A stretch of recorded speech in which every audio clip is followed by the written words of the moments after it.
Celle-là, on l'attendait de pied ferme depuis sa présentation à Milan en 2015, la Benelli Leoncino 500 Euro 4, animée par la même base moteur que le Trail TRK 502. Vintage à 2, puisque son bicylindre en ligne développe la puissance de 35 kW, cette moto en provenance du groupe chinois Qianjiang se distingue par son style très en vogue, toujours pensée à Pesaro en Italie. Elle est belle, bien fabriquée, mais pas que. Alors déjà, moi je la trouve super accessible. Bon, la selle elle est pas trop haute, elle est pas spécialement large en plus, on a de bons appuis au sol, même pour les petits gabarits. Et le réservoir, bon il écarte un petit peu les papates, mais ça va. Et ce qui est super bien, c'est le guidon façon custom droit, un petit peu haut, à peine cintré vers moi, ce qui fait que j'ai une position qui est confortable. Regardez, buste droit, j'ai une bonne prise en main. Bon, les suspensions sont un petit peu fermes, et puis la selle aussi, elle est pas hyper moelleuse.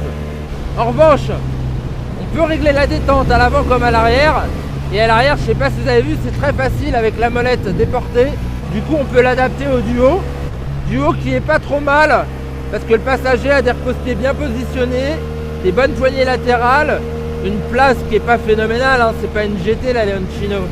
Mais bon, pour la balade, ça le fait. Et ce moteur, il est appréciable parce que il est très présent sur les bas régimes. On a une bonne connexion à la poignée, la transmission est assez directe. Il faut se méfier parfois avec le premier rapport qui part quand même un petit peu franchement. Bon, ce moteur par contre, il n'a pas une allonge phénoménale, ça c'est sûr.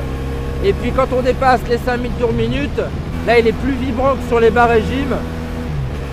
Vibration que l'on ressent au niveau de la selle, du fessier donc, mais également au niveau des petons. Pourtant il y a des bons caoutchoucs sur les repose-pieds. La sonorité est chouette aussi. Je dirais pas qu'elle est rugissante cette sonorité. Pour une Leoncino, facile. Mais elle est quand même agréable. Version 4 temps, un petit peu rauque, ce qui lui donne du caractère. Le moteur est installé dans un cadre treillis en tube d'acier, conception que l'on retrouve également au niveau du bras oscillant et qui se prolonge jusqu'au support de plaque. L'ensemble est suspendu à l'avant par une belle fourche inversée au tube de 50 mm, l'arrière par un amortisseur placé à l'horizontale.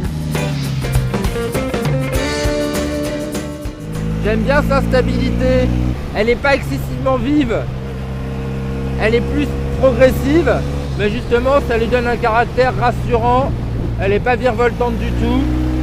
Bon, c'est pas un poids plume, mais c'est pas non plus une enclume. Rien de difficile à la prendre en main, vraiment. Bon, en revanche, ce que j'ai remarqué en ville, c'est que son rayon de braquage est pas terrible pour faire des demi-tours. Le freinage, c'est un de ses points forts. Le frein avant, il y a du mordant, de la progressivité. Le freinage arrière aussi est pas mal, ce qui permet de corriger ses trajectoires assez facilement. Tenue de route et rigueur dans les virages, là par contre, j'ai rien à dire. C'est parfait, c'est qualitatif à souhait. C'est une petite moto loisir qui a de la gueule et qui est pas trop chère. Bravo Benelli.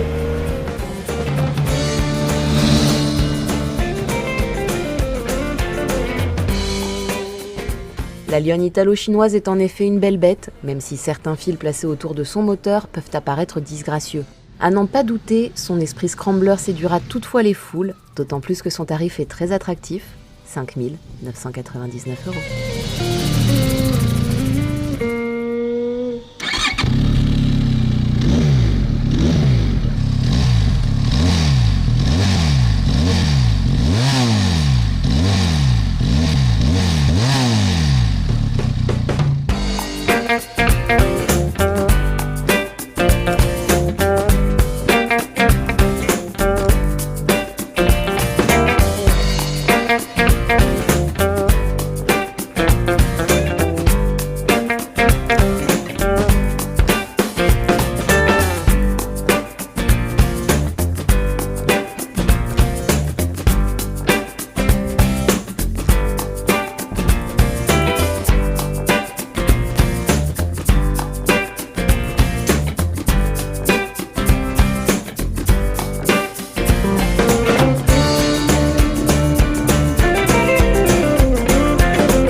content, Satanas. Les fous du volant. Arr. Arr. Arr. Tu manges des petites feuilles, toi? Oui, bah j'ai faim. C'est tellement long que je commence à m'inquiéter. Donc en fait, je vais vous montrer Didier parce que Didier se la joue en mode koala. Didier il mange des petites feuilles d'eucalyptus.